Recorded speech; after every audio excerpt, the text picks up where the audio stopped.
नमस्कार। आज के वीडियो लेक्चर का टॉपिक है भारत के संविधान की प्रमुख विशेषताएं।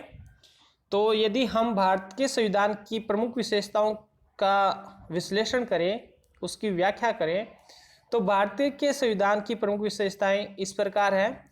जो पहली विशेषता है वो है निर्मित, लिखित और सर्वाधिक व्यापक संविधान। जो भारत का संविधान है उसकी पहली विशेषता यह है कि यह विश्व का सबसे बड़ा संविधान है। ऐसा लिखित दस्तावेज है जो इतना विस्तृत है, व्यापक है।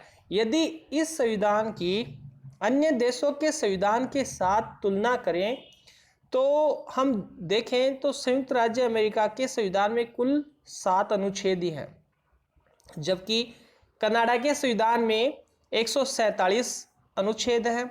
अफ्रीका के संविधान में 253 अनुच्छेद हैं। ऑस्ट्रेलिया के संविधान में 128 अनुच्छेद हैं। लेकिन भारतीय संविधान में मूल रूप से जो भारत का संविधान था, जो उसमें मूल रूप में 395 अनुच्छेद थे, 8 अनुसूचियां थी और 22 भाग थे। इस प्रकार वर्तमान समय में उसमें इतने अधिक संशोधन हो चुके हैं कि यदि आज देखें तो उस संविधान में लगभग 100 से ज़्यादा तो संशोधन हो चुके हैं और 4 अनुसूचियां जुड़ चुकी हैं, यानी टोटल अनुसूचियों की संख्या 12 हो चुकी है। तो इस प्रकार हम कह सकते हैं कि जो भारत का संविधान है वो एक संविधान सभा के द्वारा निर्मित है, लिखित है और यह भी सर्वविदित है कि संविधान सभा का गठन कैबिनेट मिशन योजना के तहत हुआ था और भारत ने ये आज़ादी अंग्रेज़ों की गुलामी से सन 1947 में प्राप्त की। तो इस प्रकार जो भारत के संविधान की पहली विशेषता है वो है निर्मित है, लिखित है और व्यापक संविधान है। अब यदि इसकी दूसरी विशेषता की बात करें तो इसकी जो दूसरी विशेषता ये है कि ये संविधान लोकप्रिय संप्रभुता पर आधारित संविधान है। भारत का संविधान लोकप्रिय प्रभुसत्ता पर आधारित है, यानी इसका मतलब ये है कि भारतीय जनता द्वारा निर्मित संविधान है। इस संविधान द्वारा अंतिम शक्ति भारतीय जनता को ही प्रदान की गई है। जैसा कि प्रस्तावना में कहा भी गया है कि हम भारत के लोग भारत को एक संपूर्ण प्रभुत्व संपन्न समाजवादी पंथ निरपेक्ष लोकतांत्रिक गणराज्य बनाने के लिए, तो ये जो संप्रभुता है वो भारतीय जनता में निहित है और ये लोकप्रिय संप्रभुता पर आधारित है। जो इसकी दूसरी जो नेक्स्ट विशेषता है वो है प्रभुत्व संपन्न लोकतांत्रिक पंथ निरपेक्ष और समाजवादी गणराज्य की स्थापना। भारतीय संविधान जन संप्रभुता के सिद्धांत पर आधारित है, जिसका निर्माण स्वयं जनता ने किया है। और जैसा कि मैंने बताया कि संविधान की प्रस्तावना में यह कहा गया है कि हम भारत के लोग भारत को संपूर्ण प्रभुत्व संपन्न लोकतांत्रिक पंथ निरपेक्ष समाजवादी गणराज्य बनाने के लिए इस दृढ़ संकल्प होकर एतद द्वारा इस संविधान को अंगीकृत, अधिनियमित और आत्मर्पित करते हैं। तो भारतीय संविधान की ये भी क्या है, एक विशेषता है। यहाँ पे प्रभुत्व संपन्न राज्य उसे कहते हैं जो बाह्य नियंत्रण से सर्वथा या हमेशा मुक्त हो और आंतरिक और बाहरी नीतियों का संचालन स्वयं करता हो, वह दूसरे पर आश्रित नहीं हो। इस प्रकार लोकतांत्रिक शब्द का ये आशय है कि यहाँ पे ऐसी निर्वाचित सरकार है जिसकी समुची सत्ता जनता में निहित है और जनता के लिए यह शासन व्यवस्था स्थापित हुई है और जनता द्वारा ही स्थापित की गई है। इस प्रकार भारत का शासन सीधे जनता के चुने गए प्रतिनिधियों के द्वारा संचालित होता है।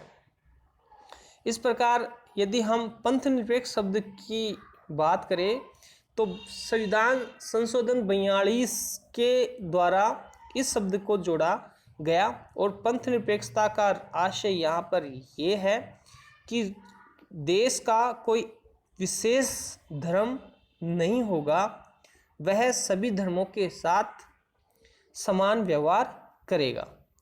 इस प्रकार भारत का जो संविधान है उसकी एक विशेषता क्या है? पंथ निरपेक्ष गणराज्य है। और यदि हम जो नेक्स्ट जो विशेषता है वो है संसदीय पद्धति की सरकार। जो सरकार के वैसे तो दो मुख्य रूप होते हैं, एक तो अध्यक्षात्मक शासन प्रणाली, दूसरी संसदीय शासन प्रणाली। तो भारत ने संसदीय शासन प्रणाली अपनाई है जिसके तहत कार्यपालिका व्यवस्थापिका के प्रति उत्तरदायी होती है। यदि भारत के संदर्भ में बात करें तो जो सरकार है, प्रधानमंत्री और उसकी मंत्रिपरिषद, या वो संसद का जो निम्न सदन है लोकसभा के प्रति सामूहिक उत्तरदायी होती है, यानी उसके प्रति उत्तरदायी होती है। तो इस प्रकार भारत में संसदीय पद्धति की सरकार को अपनाया है, जिसका मतलब यही है कि यहाँ पे सरकार संसद के प्रति सामूहिक रूप से उत्तरदायी होती है। और जो राज्य का प्रमुख है वो राष्ट्रपति होता है। जैसा कि अनुच्छेद 53 में कहा गया है कि कार्यपालिका संबंधी समस्त शक्तियां राष्ट्रपति में निहित होंगी। इस प्रकार राज्य का प्रमुख राष्ट्रपति होता है और शासन का प्रमुख प्रधानमंत्री होता है। और ये जो सरकार है वो संसद के प्रति उत्तरदायी होती है। एक विशेषता ये भी है। जो नेक्स्ट जो विशेषता है वो है स्वतंत्र एवं निष्पक्ष न्यायपालिका। भारतीय संविधान में स्वतंत्र और निष्पक्ष न्यायपालिका की व्यवस्था की गई है। और जो भारत में न्यायपालिका का जो संगठन है उसका स्वरूप पद सोपानीय तरीके का है, यानी पिरामिडीय आकार का है। और भारत में जो संपूर्ण न्यायपालिका है वो श्रेणीबद्ध तरीके से गठित है। इस प्रकार न्यायपालिका की स्वतंत्रता और निष्पक्षता को रखने हेतु या उसको बनाए रखने के लिए न्यायाधीशों की नियुक्ति, उनके वेतन भत्ते और उन पर महाभियोग की प्रक्रिया के स्पष्ट प्रावधान संविधान में नियत किए गए हैं। इस प्रकार जो नेक्स्ट विशेषता है वो है एकात्मकता की ओर झुकाव के साथ संघीय व्यवस्था का विवरण। तो भारतीय संविधान के अनुच्छेद 1 में कहा गया है कि भारत यानी इंडिया राज्यों का संघ होगा। संविधान का ये अनुच्छेद भारत में संघीय शासन प्रणाली की स्थापना करता है। लेकिन फिर भी भारतीय संविधान में ऐसे अनेक बिंदु हैं जिसके चलते इसका झुकाव यानी शासन प्रणाली संघात्मक होने के साथ साथ वह एकात्मकता की ओर झुकी हुई होती है। जैसे इकहरी जो न्यायपालिका है, इसी प्रकार एकल नागरिकता है, इसी प्रकार अखिल भारतीय सेवाएं हैं, और आपातकाल राष्ट्रपति की आपातकालीन शक्तियां हैं, राज्यपाल का पद है। ये ऐसे पद हैं जिसके चलते भारतीय शासन प्रणाली संघात्मकता का रूप लेते हुए भी एकात्मकता की ओर झुकाव है। इस प्रकार यदि हम इसकी और भी विस्तार से व्याख्या करें तो भारत ने जो ये संघीय शब्द का इस्तेमाल किया है वो राज्यों के संघ के रूप में किया गया है, जिसका आशय ये है कि भारतीय संघ राज्यों के बीच किसी समझौते का परिणाम नहीं है। और दूसरी बात यह भी है कि कोई भी राज्य इकाई संघ से अलग होने का अधिकार भी नहीं है। और इस प्रकार कुछ विद्वानों ने भारतीय जो संघात्मक शासन प्रणाली है उसको किसी ने सौदेबाजी का संघवाद कहा है, किसी ने सहकारी संघवाद की संज्ञा दी है और किसी ने अर्ध संघ की संज्ञा दी है। इस प्रकार इसकी ये भी एक विशेषता है। जो नेक्स्ट विशेषता है वो है मूल अधिकारों का समावेश। भारतीय संविधान की एक प्रमुख विशेषता ये है कि भारतीय संविधान के भाग 3 में अनुच्छेद 12 से लेकर 35 तक मौलिक अधिकारों की व्यवस्था की गई है। और ये जो मौलिक अधिकार हैं ये सभी नागरिकों को और गैर नागरिकों को प्रदान किए गए हैं। मूल अधिकारों से आशय यह है जो मनुष्यों के विकास के लिए अत्यंत आवश्यक है और जिनका विवरण हमारे संविधान में मिलता है। अमेरिकी संविधान से प्रेरणा लेते हुए भारत के संविधान में भी मौलिक अधिकारों की व्यवस्था की गई है।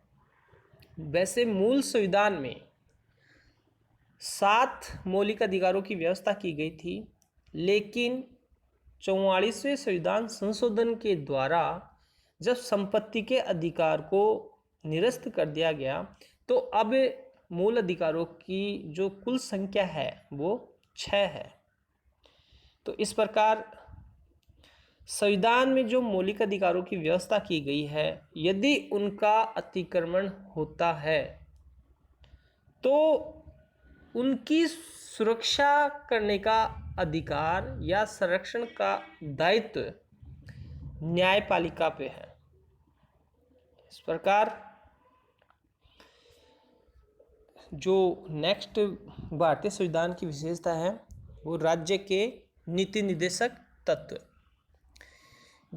ये जो राज्य के नीति निर्देशक तत्व हैं जो भारत के संविधान के भाग 4 में अनुच्छेद 36 से लेकर अनुच्छेद 51 तक प्रावधान रखे गए हैं और इन नीति निर्देशकों तत्वों की जो प्रेरणा है वो आयरलैंड के संविधान से ली गई है। इस प्रकार ये जो नीति निर्देशक तत्व हैं इसके अंतर्गत राज्य के कुछ उत्तरदायित्वों का वर्णन किया गया है जो आर्थिक, सामाजिक, नैतिक विकास के लिए अत्यंत आवश्यक है। इस प्रकार नीति निर्देशक तत्वों का समावेश करने का जो मुख्य उद्देश्य था वो था सामाजिक और आर्थिक लोकतंत्र की स्थापना करना, या दूसरे शब्दों में कहें तो एक लोक कल्याणकारी राज्य की स्थापना करना इन नीति निर्देशक सिद्धांतों का उद्देश्य था। और इन नीति निर्देशक सिद्धांतों को मोटे तौर पर 3 भागों में बांटा जा सकता है, जैसे सामाजिक, गांधीवादी आदर्शों पर आधारित और आर्थिक। इस प्रकार एक जो संविधान की जो विशेषता है वो है सार्वभौमिक वयस्क मताधिकार।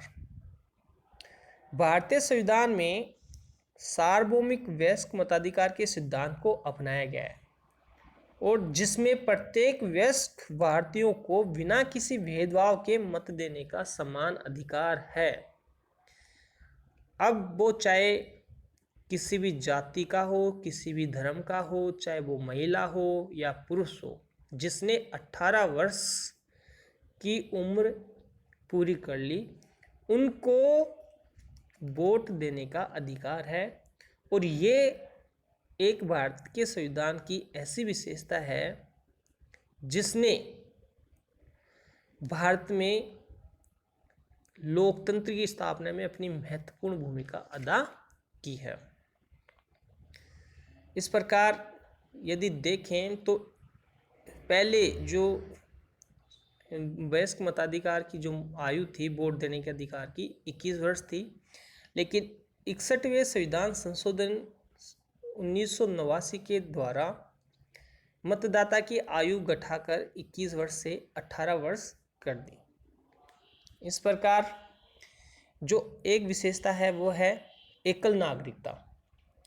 भारतीय संविधान संघीय है, लेकिन संविधान में एकल नागरिकता के प्रावधान रखे गए हैं और अनुच्छेद 5 से लेकर 11 तक भारतीय नागरिकता संबंधी प्रावधान है और सभी भारतीयों को एक ही नागरिकता प्राप्त है, वो है भारतीय नागरिकता। हालांकि संघीय शासन में दोहरी नागरिकता का प्रावधान होता है, लेकिन फिर भी भारतीय संविधान में एक ही नागरिकता का प्रावधान कर देश में एक सी शासन व्यवस्था का निरूपण किया गया है। इसी प्रकार एक विशेषता है आपातकालीन प्रावधान। देश की संप्रभुता, अखंडता, एकता को सुरक्षित रखने के लिए और देश के लोकतांत्रिक ढांचे को सुरक्षित रखने के लिए भारतीय संविधान में आपातकालीन प्रावधानों की व्यवस्था की गई है। संविधान में राष्ट्रपति को 3 प्रकार की आपातकालीन शक्तियां प्रदान की गई हैं। जैसे राष्ट्रीय आपातकाल की स्थिति में अनुच्छेद 352 का इस्तेमाल किया जा सकता है। राज्यों में राष्ट्रपति शासन लागू होता है तो उनके लिए 356 अनुच्छेद का इस्तेमाल किया जा सकता है और वित्तीय आपातकाल के लिए 360 अनुच्छेद का इस्तेमाल किया जा सकता है। इस प्रकार जो भारतीय संविधान है उसकी एक विशेषता यह भी है कि इसमें कल्याणकारी राज्य की स्थापना का आदर्श रखा गया है। वैसे तो मैंने पिछले बिंदु में बताया था कि नीति निर्देशक तत्वों का समावेश किया गया था जिनका मुख्य उद्देश्य कल्याणकारी राज्य की स्थापना करना, लेकिन संविधान में जब नीति निर्देशक तत्वों को रखा गया तो इससे यह बात स्पष्ट हो गई कि संविधान निर्माता का ध्येय भारत को एक कल्याणकारी राज्य के रूप में स्थापित करना चाहते थे और केंद्र और राज्य सरकारों का ध्येय भी यहाँ की आम जनता की उन्नति, समृद्धि, विकास ही था। इस प्रकार लोक कल्याणकारी राज्य की स्थापना भी भारत के संविधान की एक प्रमुख विशेषता है। इसी प्रकार जो संविधान है वो कठोर और लचीले का मिश्रण है, ये भी एक विशेषता है। संविधान में जो संशोधन प्रणाली अपनाई जाती है उसके आधार पे किसी संविधान को हम लचीला संविधान कहते हैं और किसी संविधान को हम कठोर संविधान की संज्ञा देते हैं। तो भारत का जो संविधान है वो लचीला भी है क्योंकि इसके कुछ प्रावधानों के लिए संशोधन के लिए सामान्य बहुमत की आवश्यकता होती है और कुछ परिस्थितियों में भारत का संविधान इतना कठोर है कि कुछ जैसे ऐसे प्रावधान हैं जिनके संशोधन के लिए राज्य की विधानमंडलों के समर्थन की भी आवश्यकता होती है। इस प्रकार कहने का आशय ये है कि भारतीय संविधान लचीलेपन और कठोरता का मिश्रण है। इस प्रकार ये संविधान की कुछ विशेषताएं हैं।